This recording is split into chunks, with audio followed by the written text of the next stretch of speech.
मशरिक़ वस्ता में हालात लगातार कशीदा है। यहाँ पर अभी भी बहुत ज़्यादा तनाव है और मशरिक़ वस्ता में इज़राइल को बहुत ज़्यादा परेशानियों का सामना करना पड़ रहा है। बेंयामिन नेतन्याहू की पेशानी पर शिकन इसी वजह से है क्योंकि लगातार उन्हें चैलेंजेस का सामना है, लगातार उनके सामने परेशानियां बढ़ रही हैं। ईरान जंग ख़त्म हो गई, इसके अलावा सीरिया की जो जंग शुरू हुई थी वो भी ख़त्म हो गई, लेकिन आप देखिए कि फ़लस्तीन में और ख़ासतौर से गज़ा में जो जंग हमास और इज़राइल के दरमियान छिड़ी थी वो जंग लगातार चल रही है और इस बीच लगातार इज़राइल को परेशानियों का सामना करना पड़ रहा है।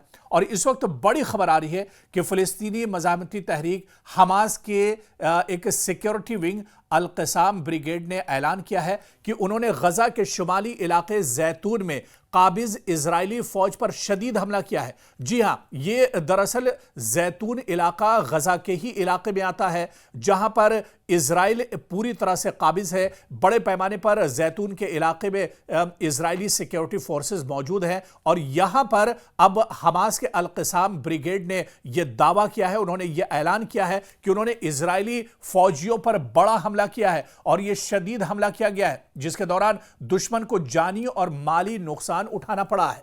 तो आप देखिए कि लगातार इसी वजह से इजराइल की परेशानियां बढ़ती जा रही हैं। वक्फे वक्फे से इजराइल पर इस तरह के खूनी हमले होते रहते हैं, इस तरह से इजराइल का बड़े पैमाने पर जानी और माली नुकसान होता रहता है।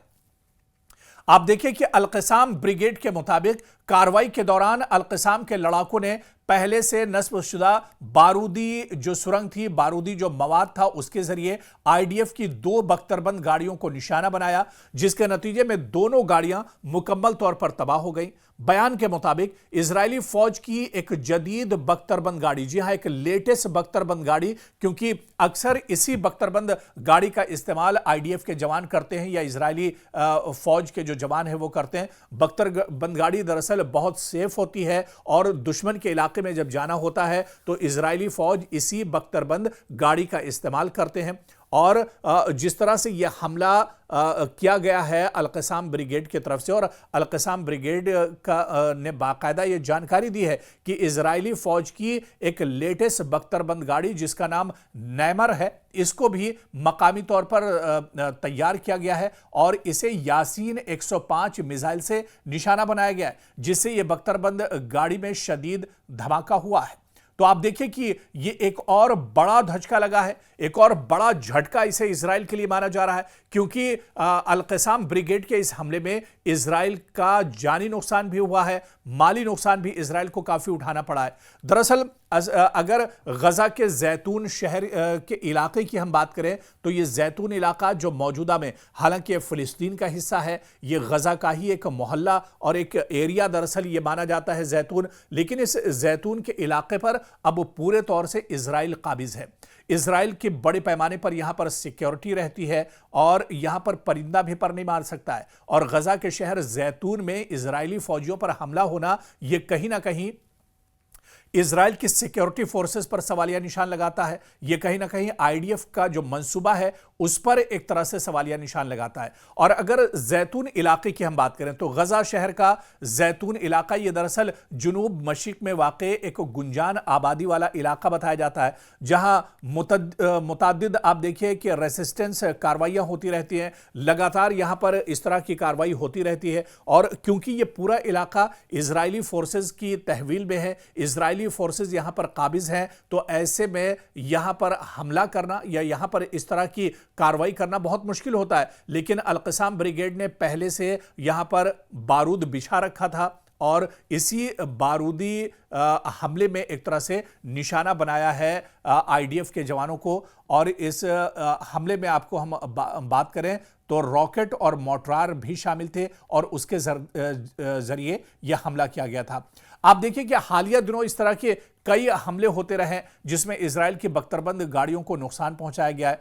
अल-क़साम के जंगजों ने 105 मिलीमीटर के शेल्स का भी इसमें इस्तेमाल किया और धमाका खेज आलात का इस्तेमाल किया इस हमले में। और उन्होंने आप देखिए कि जो टैंक है इजराइल का, मार्कवा टैंक, ये काफ़ी अहम माना जाता है। और इजराइल जिस तरह से अपने लेटेस्ट बख्तरबंद गाड़ियों का इस्तेमाल करता है ऑपरेशन में, ऐसे ही में मार्कोवा जो टैंक है ये भी काफी अहम माना जाता है। और जब बड़े ऑपरेशन होते हैं आईडीएफ के या इजराइल के, उसमें इस टैंक का इस्तेमाल किया जाता है। पिछले दिनों एक खबर आई थी कि अल-क़साम ब्रिगेड ने और हमास ने जो मार्कोवा टैंक है इजराइल का, इसे भी निशाना बनाया था और इसे भी तबाह कर दिया था। तो कहीं ना कहीं आप देखिए कि इजराइल को काफी ज्यादा नुकसान उठाना पड़ रहा है। और इस तरह के ये छोटे छोटे हमले, दरअसल अल-क़साम ब्रिगेड बहुत ज्यादा ताकतवर नहीं है या बहुत बड़ा ये ऑर्गेनाइजेशन नहीं है, और इसी वजह से ये घात लगाकर हमला करते हैं। ये एक अच्छे मौके की तलाश में रहते हैं। जब इन्हें मौका अच्छा मिलता है, टारगेट इनका सेट रहता है, और उसके बाद ये दुश्मन पर हमला कर देते हैं। और ऐसे ही कुछ गजा के जैतून इलाके में भी आईडीएफ के काफिले पर हमला किया गया, और इस काफिले में 2 या 3 जो बख्तरबंद गाड़ियां थी इजराइल की और आईडीएफ की, उन्हें नुकसान पहुंचाया गया। और आप देखिए कि इजराइल के कई फौजी जवान इसमें मारे गए हैं, और इसके अलावा बड़े पैमाने पर उनका असलहा और गोला बारूद भी अल-क़साम ब्रिगेड के जो जवान थे, जो लड़ाके थे, वो एक तरह से लूट कर ले गए हैं। तो इस तरह से कहीं ना कहीं आप देखिए कि छोटे छोटे ये जो हमले होते हैं, ये छोटे छोटे जो छुपकर हमले एक तरह से अल-क़साम की तरफ से किए जाते हैं, जिससे दुश्मन को काफी ज्यादा नुकसान एक तरह से होता है। और माजी की अगर बात करें तो माजी में भी इस तरह के बहुत से हमले होते रहे।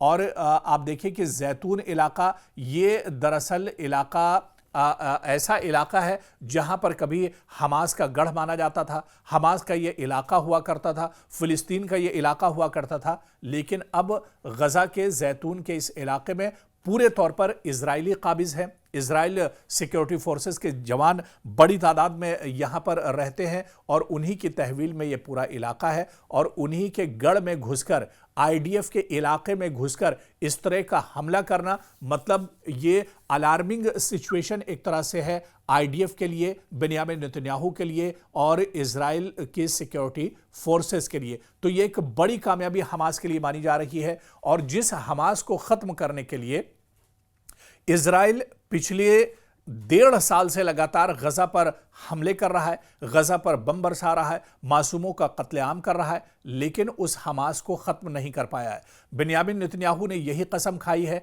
कि जब तक हमास को नेस्त नाबूद नहीं कर देंगे, जब तक हमास को खत्म नहीं कर लेंगे, तब तक चैन से नहीं बैठेंगे। लेकिन वही हमास जिसके पीछे पिछले 1.5 साल से दुनिया की सबसे बड़ी ताकत, इजराइल जैसी ताकत, जिसके पास लेटेस्ट हथियार हैं, जिसके पास बड़ी बड़ी मिसाइलें हैं, जिसका एयर डिफेंस सिस्टम बहुत मजबूत है, वो इजराइल छोटे से हमास ग्रुप को खत्म नहीं कर पाया है। और वही हमास अब मशरिक़ वुस्ता में इजराइल के नाक में दम किए हुआ है, और एक के बाद एक इस तरह के हमले होते रहते हैं। ये बहुत छोटे छोटे से हमले होते हैं जो घात लगाकर हमास की जो ब्रिगेड है, हमास की जो लड़ाका तंजीमें हैं, वो एक तरह से करती रहती हैं। खासतौर पर अल-क़साम ब्रिगेड बहुत मंसूबाबंद तरीके से इस पूरी कार्रवाई को, इस तरह की कार्रवाई को अंजाम देती है, जिसमें आईडीएफ को काफी नुकसान होता है, इजरायली सिक्योरिटी फोर्सेस को काफी ज्यादा नुकसान पहुंचता है। और जैतून के इस हमले में भी आप देखिए कि कई इजराइल की बख्तरबंद गाड़ियां तबाह हो गई,